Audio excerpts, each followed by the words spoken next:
doing some good things with them. So I think maybe that was some of the motivation for some of these players.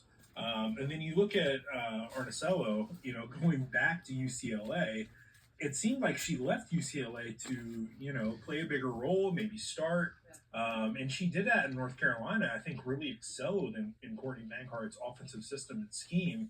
But now UCLA losing all six of their top players from that national championship team, there's starting spots to be had. So maybe she really liked LA and was like, you know what, I'll go home. Crazy. Yeah, fascinating. Also talk about this bit of information. I've seen some internet rumors that one of the best players in the portal, Audie Crooks from Iowa State, heading to South Bend. What are you hearing about that? What?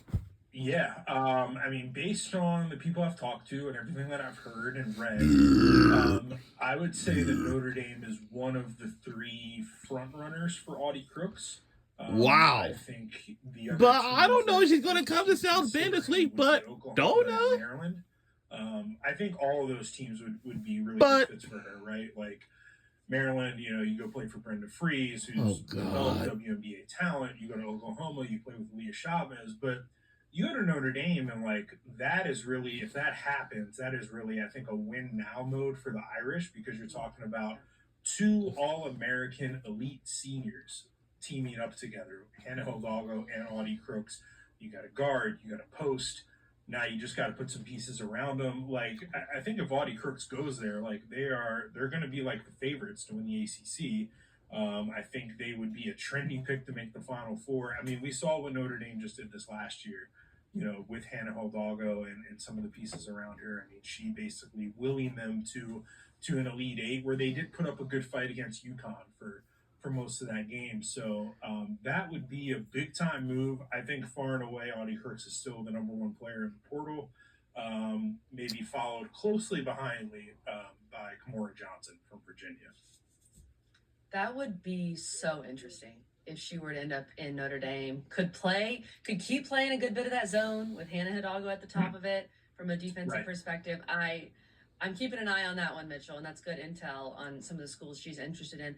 You mentioned Kamora Johnson, who we love on this pod. And, of course, she enters the portal with all that has gone down at Virginia. Don't blame her at all, right? Coaching change. You got to see what's out there for you. And I understand her wanting to test those waters.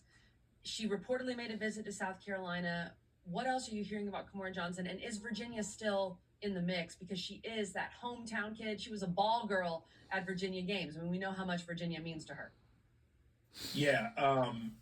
Like you mentioned, I mean, Kamora Johnson grew up in Charlottesville, big time Virginia fan. Was always going to go to the University of Virginia, I think.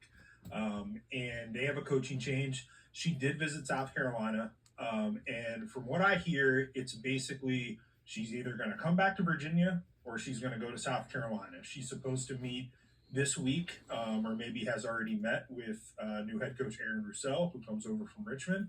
And so those are the two paths right now for Kamora Johnson. It's either return to Virginia or go play for the former Virginia point guard and Dawn Staley down in South Carolina, who has a need of the guard position with Raven Johnson and Tanaya Latson, both going to the WNBA. But yeah, I mean, if Kamora Johnson comes back, I think she's right up there with Hannah Hidalgo and Toby Fournier as the best players in the ACC, and somebody who, as we saw this past March Madness, really powered Virginia to the Sweet 16, the first team to go from the first four to the Sweet 16 in the women's tournament since it expanded. So, I think that's where we're at right now with Kamora Johnson. I'm not sure of a timetable on her decision, but those are kind of the two paths for her. It's either come back to Charlottesville or go down to Columbia.